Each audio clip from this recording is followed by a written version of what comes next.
we have to begin with the possible visit by Secretary of State Tillerson to Moscow. Professor Lavrovsky, do you think much will likely to change with this visit? No, I don't think so. What's important in our relations with the United States is a direct contact between the two presidents, which won't happen in the foreseeable future. So Secretary Tillerson's mission is to prepare, to put grounds for a future encounter. And in Moscow, only one person decides what to do and what not to do, and it's not Foreign Minister Lavrov.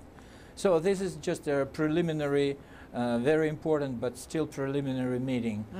It will be the first meeting of a new administration representative, but I don't expect much, and I don't trust reports that the Secretary is bringing some ultimatum that he'll demand something drastic from the Kremlin, because you must understand President Putin's set of mind. He never succumbs. That's true. Mr. Courtney, you probably understand the American mindset better than our Russian friend, possibly. So who will have a say about the international relations in Washington these days? Probably that's also a question mark. Is President Trump going to be able to do that job, or actually a lot of people are doing that job for him? As it turns out now, there's a lot of praise in the West for President Trump's action in firing cruise missiles at Syria in response to the sarin gas attack in Idlib province.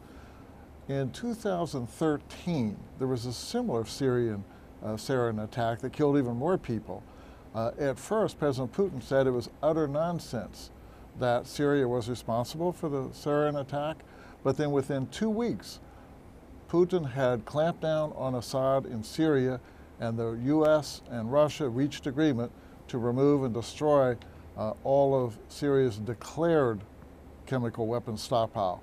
But it's now evident, of course, that Assad lied to Putin and to President Obama and kept some secret chemical weapons. Very interesting the way you portray it, that Mr. Assad, the president, lied to everybody. Then the mistake is with him, not necessarily anybody else. It seems very interesting. Let's go to Mr. Li here in Beijing. We all understand that President Trump needs to work on his domestic politics because he has large differences with some of the agenda setting domestically and also on international issues, including its relations with Russia. We also understand that for Russia, Syria is not just one country's issue. It also means how strongly Russia will be in the other side. So, how complicated is this, Mr. Li? Is it about Syria, or is it about something else? I think, this Syria, as you correctly mentioned, is not the issue of Syria. It's the issue of... At least it's not only the issue of Syria. Syria. It's not only the issue for Syria. And it is an issue of a new order or new balance in the Middle East. Sometimes some people would say it's the new, the world balance, is beyond the Middle East.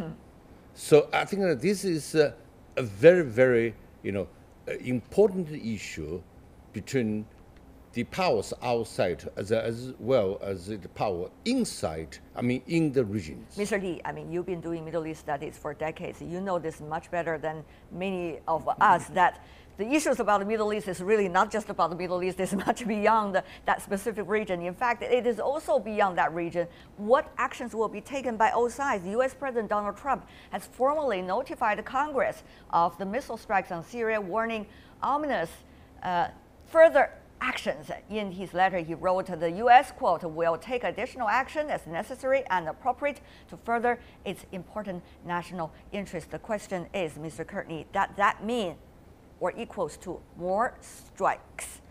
If more strikes happen, does the president need to notify the Congress, get its approval? Does the president, the United States, need to go through the Security Council of the United Nations in order to do that as well?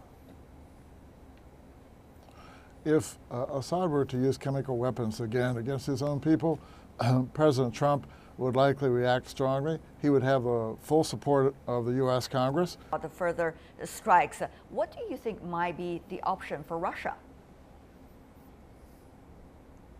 I think another possible target is, of course, North Korea. Actually, me and other no, before we go to North Korea, Mr. Tavrovsky, let's concentrate for now about Syria. What if there were future decisions being made by the U.S. side about further strike against Syria? On that scenario, is Russia likely to react to Rex Tillerson when the U.S. Secretary of State visit?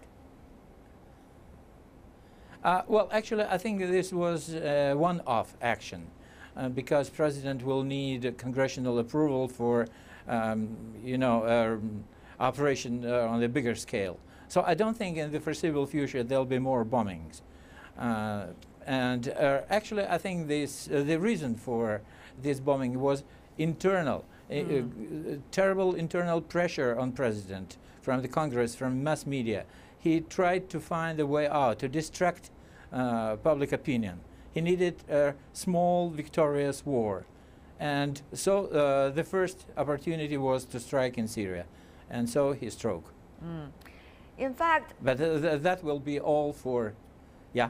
Okay, in fact, we have seen... For the foreseeable future, that will be all. Okay. We have been seeing some very different attitudes when the U.S. struck Syria this time. When the UN's ambassador to the United Nations made an emotional case for action during an emergency meeting in New York earlier after the chemical attack, the Bolivian envoy responded, comparing it to the U.S. accusation of the Iraq possessing weapons of mass destruction years earlier. After that, there, of course, was the infamous Iraq War. Let's take a listen. We don't yet know everything about yesterday's attack, but there are many things we do know. We know that yesterday's attack bears all the hallmarks of the Assad regime's use of chemical weapons. El miércoles 5 de febrero del año 2003. On Tuesday, November 5, 2013, then U.S. Secretary of State Colin Powell walked into this room with his convincing evidence. I believe we all remember this man that day. He accused Iraq of possessing weapons of mass destruction. This is taken as their excuse for invading Iraq. Millions lost their lives in the invasion. That's the Bolivian ambassador to the United Nations reminding people what happened before the war in Iraq, the accusation eventually now founded. So, Mr. Courtney, I have to let you respond to that. Well, in this case, there is a lot of evidence, and it's very similar to the attack that Assad carried out in 2013, also against his own people. The aircraft that carried the Syrian was tracked, so there's not a whole lot of doubt. I think the Western unanimity on this issue is a pretty good indicator that the evidence is strong. Mr. Lee, China is a member of the UN Security Council. Well, different sides, Iran, for example, have very different views. Russia, different views. At the same time, different countries seem to already stand in their team. What do you think, Mr. Lee, things will go from here?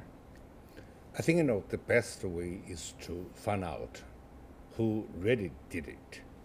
And our American friends said that they got this sort of evidence, but, this evidence has not been completely or convincing the people to believe that the Syrian army did it. I think, the UN Security Council has been debating about this issue. And China, and also together with the international community, we urge to form an objective, impartial community to find out the truth. Who was the perpetrator? Who would be responsible for these crimes? I think then we may come back to the UN Security Council to decide what kind of measures we need to take to prevent the further this kind of a chemical attack will be occurred again. Right. Mr. Tavrovsky from Russia, of course, there are different debates. On the one hand, people say the committee like this has to be established, investigation has to be done, but others argue this is going to take too long a time to react. Well, at the same time, China and some of the other countries are saying you have to have concrete evidence tested by history eventually that you can take action afterwards. So mixed reactions coming from all sides. The question really here is, Professor Tavrovsky, what's likely to happen to Russia and the United States? Is this incident going to be the turning point after President Trump wants to warming up the relations, or this is going to be a hiccup? It looks like a mousetrap for me, set for President Assad, for President Putin, but first and foremost for President Trump. I think that American special services, which are confronting President Trump, could fix this trap. And for example, they could bribe some Syrian generals, like they bribed Iraqi generals during the war in Iraq.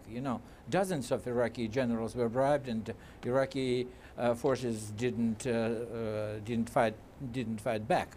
Americans. Something like this could happen, and so really we must wait for some new evidences, but the bombing took place, so actually it doesn't matter what the results will be. Right. The bombing was there, and it killed people, and the president was set. 7 people were killed. Russia was being informed, according to the U.S. side, 2 hours earlier before the bombing. Mr. Courtney, do you think this will be a hiccup in the relations between Russia and the U.S. or real turning point?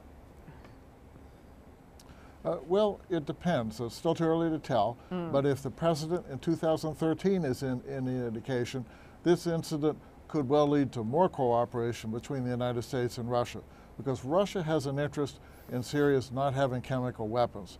One of those Russian interests is Russia does not want terrorists to seize or steal chemical weapons in Syria and possibly use them against Russia. So it's important, I think, both for the United States and for Russia to see chemical weapons eliminated from Syria. And then secondly, both Russia and the United States have an interest in finding some kind of a broader political settlement in Syria. After Raqqa is taken by the U.S.-led coalition, there's still going to be a number of insurgencies in Syria. Russia will want Assad to have a reasonably stable control over his area so that Russia can install naval and air bases there. And the United States will want Syria not to be a place of instability in the Middle East. This could be quite a drama. This could also be in the process of an interesting tangle. Mr. Lee, final words from you.